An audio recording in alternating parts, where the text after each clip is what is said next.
My dear friend Marco, it's great to welcome you in Jerusalem with your delegation. It's great to welcome you in Jerusalem as Secretary of State of the United States. I have to say that this visit comes in the wake of a historic visit to Washington. I've said, and I'm going to repeat it again, because it's so true. President Trump is the greatest friend that Israel has ever had in the White House. And the visit in Washington reflected that in every way, and your visit here reflects it in every way.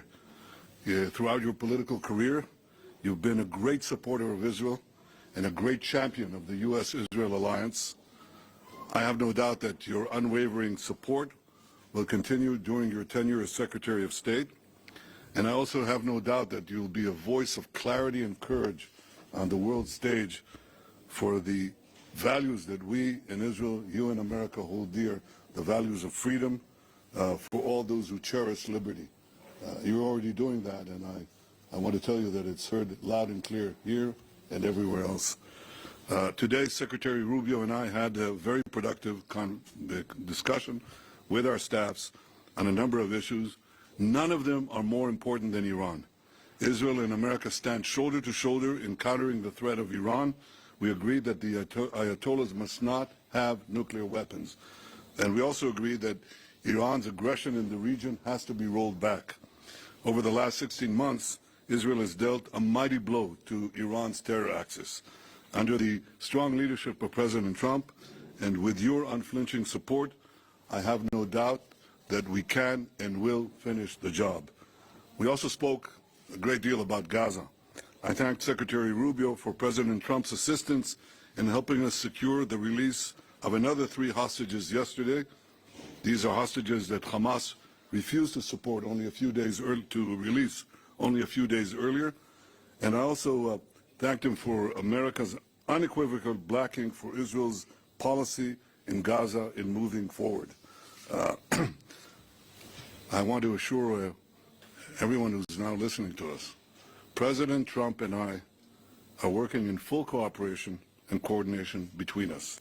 We have a common strategy, and we can't always share the details of this strategy with the public, including when the gates of hell will be opened, as they surely will if all our hostages are not released until the last one of them. Israel is determined to achieve all the war objectives we set after the horrific attack on October 7th, the worst attack on Jews since the Holocaust. We will eliminate Hamas's military capability and its political rule in Gaza. We will bring all our hostages home, and we will ensure that Gaza never again poses a threat to Israel. The unequivocal support of the United States on Gaza will help us achieve these objectives faster and set us on a path for a different future. Secretary Rubio and I discussed President Trump's bold vision for Gaza, for Gaza's future, how we can work together to ensure that that future becomes a reality. We also discussed the situation in Syria after the collapse of Assad's regime, a collapse that was made possible by Israel's weakening of Iran's terror axis, especially the weakening of Hezbollah and the removal of Nasrallah. For over a decade before October 7th, Israel acted to prevent Iran from developing new terror fronts against us in Syria, right opposite the Golan Heights and deeper in Syria. And we conducted hundreds of airstrikes, perhaps 1,000, in order to prevent it, and we did. Now, if any other force in Syria today believes that Israel will permit other hostile forces to use Syria as a base of operations against us, they are gravely mistaken. Israel will act to prevent any threat from emerging near our border in southwest Syria. The Secretary and I discussed Lebanon as well. Israel is committed to the ceasefire understandings that were reached in November. We expect the government of Lebanon to be equally committed to their fulfillment. The scenes we saw this weekend in Beirut of UNIFIL forces being attacked by Hezbollah, this was not encouraging. The 2 UN resolutions that everyone refers to, 1559, 1701, well, they must be fully implemented. Hezbollah must be disarmed. And Israel would prefer that the Lebanese army do that job, but no one should doubt that Israel will do what it has to do to enforce the understandings of the ceasefire and defend our security. The Secretary and I also discussed how the many international institutions have been hijacked and turned into anti-American and anti-Israeli forums. We see that in the UN General Assembly, in the UN Human Rights Commission, where anti-Americanism is rampant, and more resolutions are passed about Israel than the rest of the world combined. And we see it especially in the lawfare that is being waged against America and Israel at the ICC, the ICJ, and elsewhere. The ICC has outrageously libeled Israel and issued arrest warrants based on utter lies. Like America, Israel is not subject to the jurisdiction of the ICC and does not accept the court's authority. Israel commends President Trump and his administration for restoring his executive order against the ICC and for moving quickly to sanction ICC officials. The Secretary and I discussed working together to formulate a common strategy to deal with the threat of lawfare and neutralize this threat once and for all. So these are some of the issues we discussed today. Believe it or not, there were more, many more.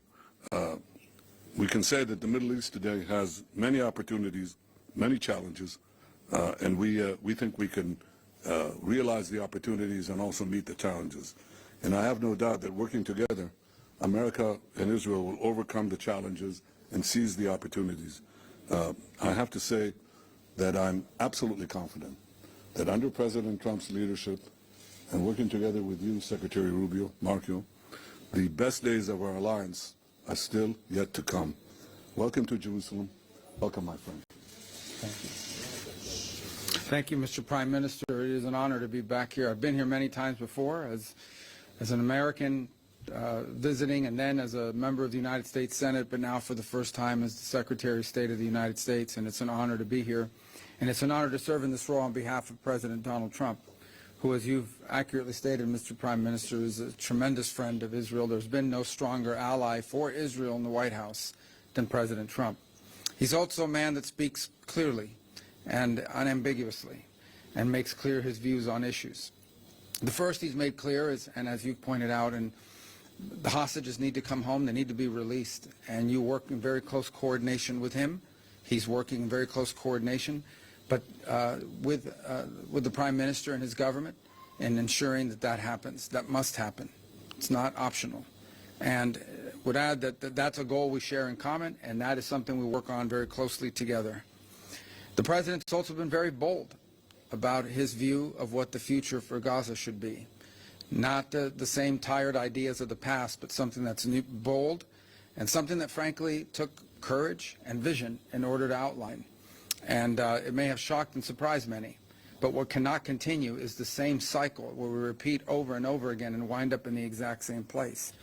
Related to that, the President's been very clear. Hamas cannot continue as a military or government force. And frankly, as long as it stands as a force that can govern, or as a force that can administer, or as a force that can threaten by use of violence, peace becomes impossible. They must be eliminated. It must be eradicated. On the broader issues that we discussed as well is the questions in Syria. And while the fall of Assad is certainly promising and important, if Syria replacing one destabilizing force for another is not a positive development. And that is something that we will watch very carefully as we seek to craft our own strategy with regards to how to approach the events in Syria. In the case of Lebanon, our goals are aligned and the same. A strong Lebanese state that can take on and disarm Hezbollah. The common theme in all of these challenges is Iran. It is the single greatest source of instability in the region. Behind every terrorist group, behind every act of violence, behind every destabilizing activity, behind everything that threatens peace and stability for the millions of people who call this region home, is Iran. And by Iran, I mean the Ayatollahs. By Iran, I mean its regime. A regime who, by the way, its people don't support. The people of Iran are victims of that regime. And so I think it's important to constantly point that whether we talk about Hamas, or we talk about Hezbollah, or we talk about violence in the West Bank, or we talk about destabilization in Syria, or we talk about any of these issues, the militias in Iraq, they all have behind them one common theme: Iran. And that must be addressed. And there can never be a nuclear Iran. A nuclear Iran that could then hold itself immune from pressure and from action. That can never happen. The President's been clear about that as well.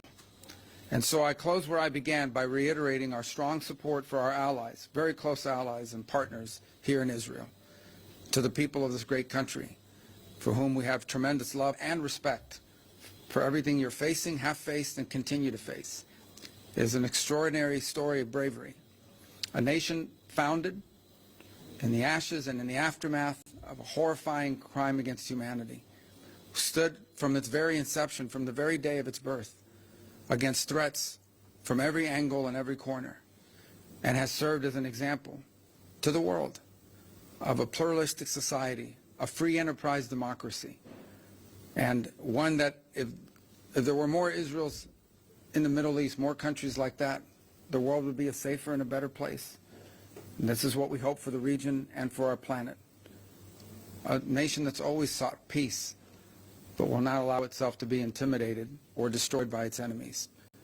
And on that front, you can always count on us, as long as I'm in this position and President Trump is in the White House. So thank you.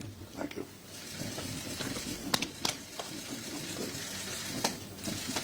Mr. Prime Minister, are you committed to negotiating peace to cease fire?